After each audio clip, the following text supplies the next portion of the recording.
What can you get for 20 grand these days? A really base Civic, you can get a Forte, you could just over 20 grand get a new Ford Maverick. For just over double 20 grand, you can get this. This is the new Ford Bronco 2-door. Here we have a Big Bend trim that is totally decked out in the Big Bend line. We got the big motor, we have the tech pack, we have the LED lights. It's a really decked out Bronco. It's a really nice Bronco. Like I just mentioned, you can buy whole new cars for right around 20 grand. 20 grand is a lot of money. And this Bronco is a really nice Bronco.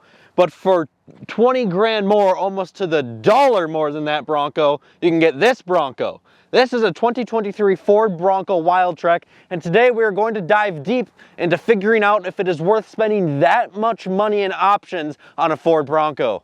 Hello everybody and welcome back to Performance on Wheels. My name is Austin. And I'm Todd. We are a father-son team that make videos here on Performance on Wheels. We're really trying to grow our channel. If you guys be willing to take the time to like and subscribe, we'd greatly appreciate it. Now let's get into comparing $20,000 in difference in options between these two Broncos. Both of these Broncos are owned by us. They are in our garage. This is entirely unbiased. I don't care which one you choose. This is our opinions on the two of them. Absolutely. Hang on. I got to put a sales pitch in here. Okay, because this one will be for sale. This beautiful 2022 Big Bend Cactus Gray with the 2.7 liter V6 will be for sale. And the hardtop. April of 2023. So if you're watching this video between now and April of 2023 and you want to put your name in the hat for that Big Bend, make sure you get a hold of us. Look in the description below for how to do that. If you guys are following our channel and the whole story around our car ownership, you'll know that we came out of a 2021 Land Rover Defender. Fabulous car, loved it. Loved it so much that when we bought the Big Bend, it was kind of a letdown. However, we were willing to give it a try just because of the enthusiasm around the Bronco. I didn't have a huge high expectation of the Big Bend until I went to the Bronco Off-Road Rodeo, where I got the opportunity to drive some Badlands and Wildtraks. And lo and behold, when we came home, a Wildtrak became available, and now it's ours. We're going to dive into the detailed differences, starting in the front of the Broncos and working their way back. But let me finish where I was talking about leading up to owning the Wildtrak. We bought the Big Bend, we had it, it was just kind of a meh vehicle, but as time went on and we approached 1,000, 2,000, 3,000 miles, we really started to enjoy and appreciate what the lower trim on the Bronco had to offer. That was until we sat in and started to drive the Wildtrak. Let's briefly go over what vehicles we're looking at right here. So this is a two-door Big Bend with an MSRP of $44,310. This Wildtrak, 1 year newer, however, a few trims up, is $64,405, almost exactly a $20,000 difference in options in what you get. That is a huge amount. That is, I mean, that's 20 grand. That's right. A lot of money. And just so you know, if you guys are out shopping, carbonized gray, metallic, and also cactus gray. Yeah, I'm a huge fan of cactus gray, I'm not gonna lie. I really like this color. We're going to start off by going around the exterior and pointing out some differences that you are going to notice that you might not notice just looking at a picture that are different. Yeah, that stand apart between the two of them. Why don't you go ahead and start off and then I'll talk about what we have over here. Sounds good. So right up front on the Wildtrak, we have some function, but we also have some aesthetic changes. We actually have a painted flashy black, shiny black grille. We do have LED headlights and fog lights. Those are standard on the Wildtrak, but here we have some actual function. So we have an actual steel bumper with the big meaty tow hooks, and we have a steel bash plate. Now don't be confused because there's not all under protection or bash plates throughout the entire underside of the Wildtrak. That is still an option. Let me not forget that front camera that is part of the 360-degree camera package. Austin, what do you got, man? What we have over here is kind of a cheap looking grill, I'm not gonna lie, especially compared to when you look at yours there. It is just kind of a flat finish in a gray. We have our white Bronco letters. We do have as an option those same LED headlights. Yeah, $800. $800 option, and and LED fog lights. As we move down lower, we actually have a plastic bumper opposed to your metal bumper with no tow hooks.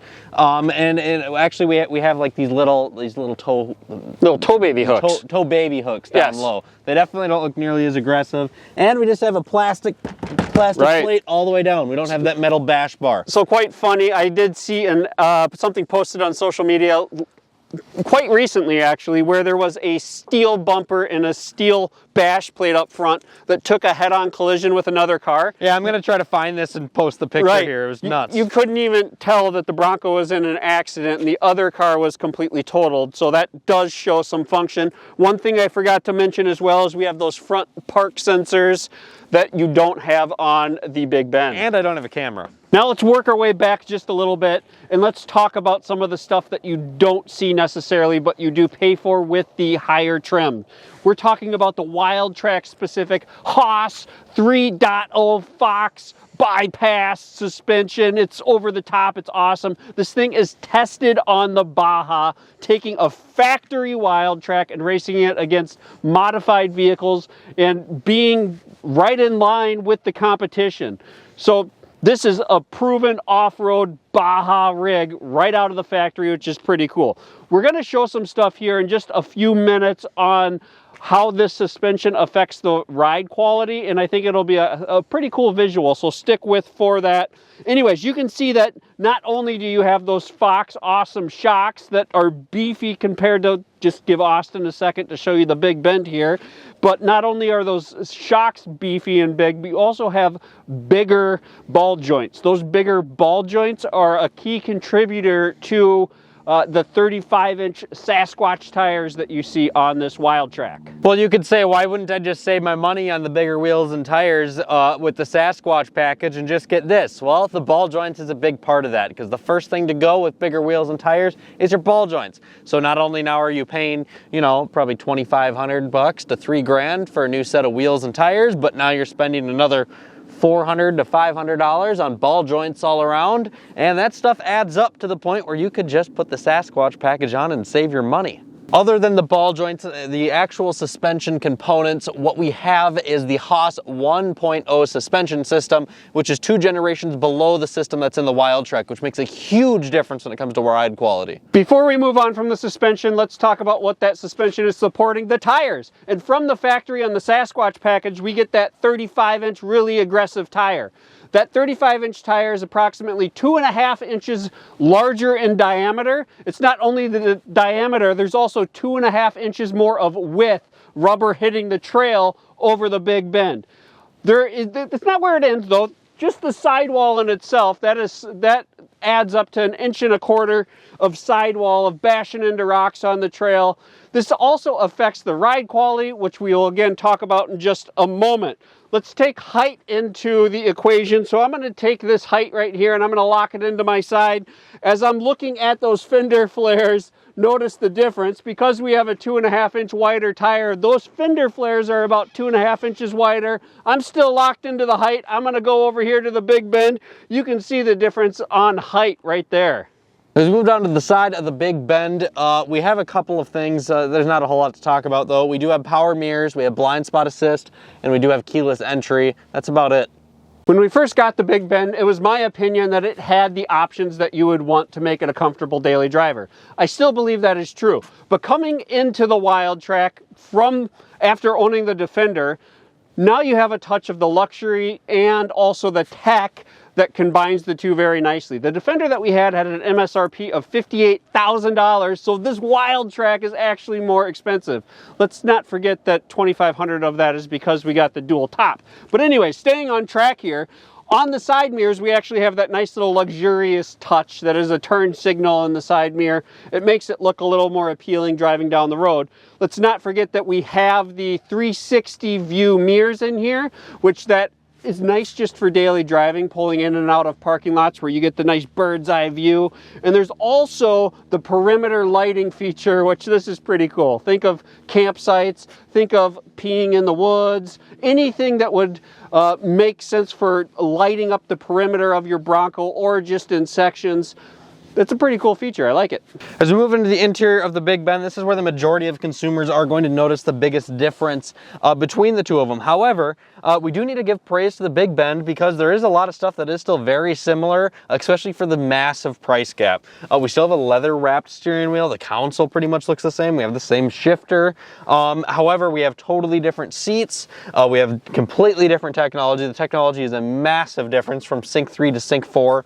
However, like even our dashboard's the same. They just get creative with colors in the Wildtrak that make it feel a bit nicer. However, it does use a lot of the same materials. When we talk about seat adjustability, that is also a big change between this and the four-door.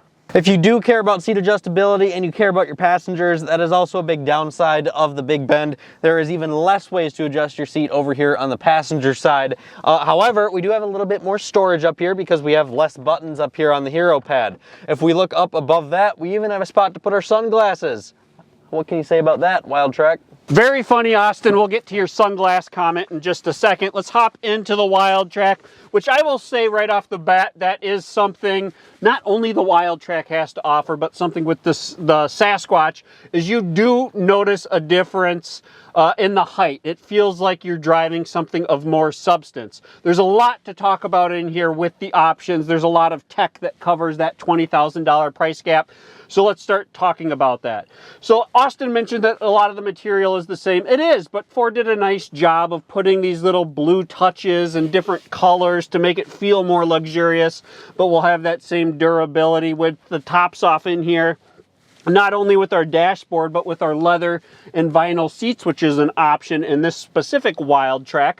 But let's talk about some of the fun features. So we have a few more buttons over here that's going to turn our lights on our mirrors on and off for that perimeter lighting. We also have some more buttons on our steering wheel. We have our adaptive cruise control. And we also have that Sync 4 system. That Sync 4 system comes with this amazing screen, which really adds to the luxury of the Wildtrak. The resolution is top-notch, as well as the functionality and just some of the options that come along with having that. You can see that we have a heated steering wheel, which is a nice touch, but also up top for our trail recording or our dash cam footage, we have a little mount as well as a charging port. And that leads me over to the emblem of the sound system, the amazing 10-speaker sound system that is in the Wildtrak that the Ben is greatly lacking in the sound system from the factory category. It kind of sucks. It's really tingy. However, this is quite phenomenal in the Wildtrak. That's not where the options end, Smart Alec Austin. I may not be able to store my sunglasses, but I do have the 6 auxiliary ports, 5 of which I believe are pre-wired, if my memory's correct. I just wanted to make a comment that you could correct me down below in the comment section.